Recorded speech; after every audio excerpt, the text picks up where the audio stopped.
Coaching প্রতিদিন রাতে কালকে স্যার ওটা আমি বলবো তাই নিতে হবে না।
আসসালামু আলাইকুম।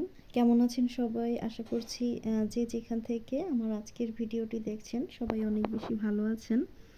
আলহামদুলিল্লাহ আমরাও ভালো আছি। আসলে ভিডিওতে ভয়েস দিতে খুব কষ্ট হচ্ছে, তাই আর ভয়েস দিচ্ছিলাম না। তো যাই হোক, আমি এখানে হচ্ছে রান্না বান্না কমপ্লিট করে ফেলছি। দুপুরে রান্নার আয়োজনটা একদম শেষ পর্যায়ে।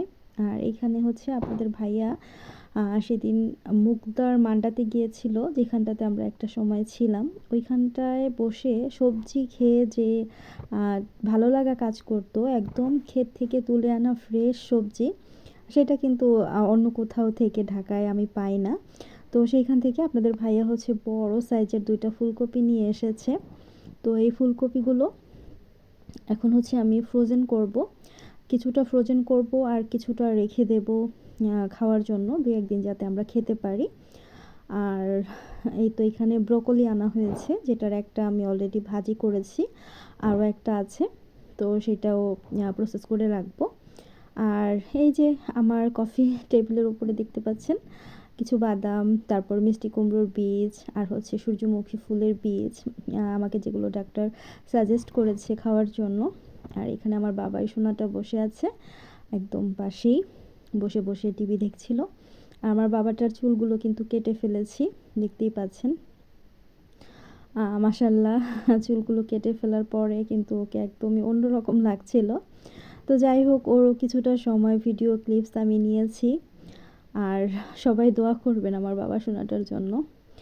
এখন চলে এসেছি ডাইনিং টেবিলে, কিছু কাজ ছিল সেগুলো একটু গুছিয়ে ফেলবো। ভাবলাম আপনাদের নিয়ে একটু গুছিয়ে ফেলি। এখানে কিছু সবুজ পেয়ারা আনা হয়েছে, আমার এই টাইপের খাবারগুলো আমি খুব বেশি একটা পছন্দ কখনোই করতাম না। টক জাতীয় খাবারটা আমার তেমন একটা পছন্দ না। আমার পছন্দ তালিকায় যদি কোনো খাবার থাকে সেগুলো হচ্ছে ঝাল, মিষ্টি, এগুলো আমি খুব পছন্দ করি। তবে ইদানিং টক জাতীয় খাবারটা খুব ভালো লাগে খেতে।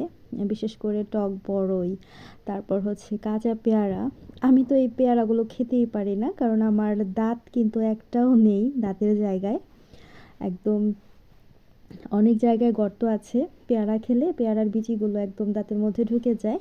তো ওই জিনিসটা এখন আর আহ, কোনোভাবে পারছি না, কারণ পেয়ারাটা খেতে আমার কাছে এখন ভীষণ ভালো লাগে। আমি একটু লবণ, তারপর হচ্ছে মরিচ একসাথে মিক্সড করে রেখে দিয়েছি, আপনাদের সাথে একটু পরে শেয়ার করব। তো পেয়ারা বড়ইগুলো একটু গুছিয়ে নিচ্ছি, আর খুব করে আর কি বড়ই মাখাটা খেতে ইচ্ছে করে। লবণ দিয়ে, জাস্ট মরিচের গুঁড়ো দিয়ে আমি জাস্ট একটু মেখেও কিন্তু বড়ইটা খাই, আমার বেশ ভালো লাগে। আর এই তো হাতের কাছে টেবিলের উপরে কিন্তু খাবারগুলো রাখা। আর চালটা তো এখন আর বাজারে তেমন একটা পাওয়া যায় না। আপনাদের ভাইয়া 2টা চালতা নিয়ে এসেছে। তো চালতা অনেক রেয়ার, অনেক খুঁজেই নিয়ে এসেছে। লোকটাকে অনেক বেশি ডিস্টার্ব করি আমি। তো ডিস্টার্ব করি আর মনে মনে বলি যে বাছা ধন কেমন লাগে বলো তো, আমাকে যেরকম ডিস্টার্ব করো মাঝে মাঝে রান্না করার জন্য। আমাকে তো রাত 2টা 3টা বাজেও সে হঠাৎ করে বলে যে আমার এটা ওটা খাইতে ইচ্ছে করে, আমি সেটা কিন্তু রান্না করে দেই তারে। তো সে সেম কাজটাই কিন্তু এখন করে। রাতের বেলা বললাম খুব তাড়াতাড়ি ঘুমিয়ে পড়ি, একদম 12টার মধ্যে চেষ্টা করি ঘুমিয়ে পড়ার জন্য। আবার 2টা 2:30 3টার দিকে ঘুম ভেঙে যায় আর ক্ষুধা লাগে, প্রচণ্ড রকম ক্ষুধা লাগে। এর জন্য দেখা যায় অনেক সময় তাকে আমার কিচেনে পাঠাতে হয়, একটু নুডলস রান্না করে দাও, অথবা একটা ডিম সিদ্ধ করে দাও। আর ডিম দুধ এগুলো কিন্তু আমার একদমই পছন্দের খাবার না। যেগুলো আমি ভালো থাকা অবস্থায় আমি কখনোই ডিম দুধটা খাইনি। ভালো বলেন অসুস্থ বলেন কখনোই পছন্দ করতাম না। ইদানিং ডিম দুধ খেতে ভীষণ ভালো লাগে। আর সে কিন্তু আমাকে সেই রাতের বেলায় গিয়ে সেগুলো করে দেয়। এই জিনিসটা আসলে ভালোই লাগে আমার কাছে। আর এই তো এখানে কিছু চাল ভেজে নিয়েছিলাম, এটাও কিন্তু মাঝে মাঝে একটু খাওয়া হয়। আর সেই সাথে আরও টুকিটাকি অনেক কিছু আছে যেগুলো আপনাদের ভাইয়া আমার জন্য এনে রেখেছে। আমার ওই যে হুটহাট ক্ষুধা লাগলে যাতে আমি ক্ষুধাটা নিবারণ করতে পারি। আর এখন মনে হয় সারাক্ষণই এইটা ওইটা খেতেই থাকি, মুখটা যেন খালি না থাকে। আর সবসময় মনে হয় এই ওই জিনিসটা খাই।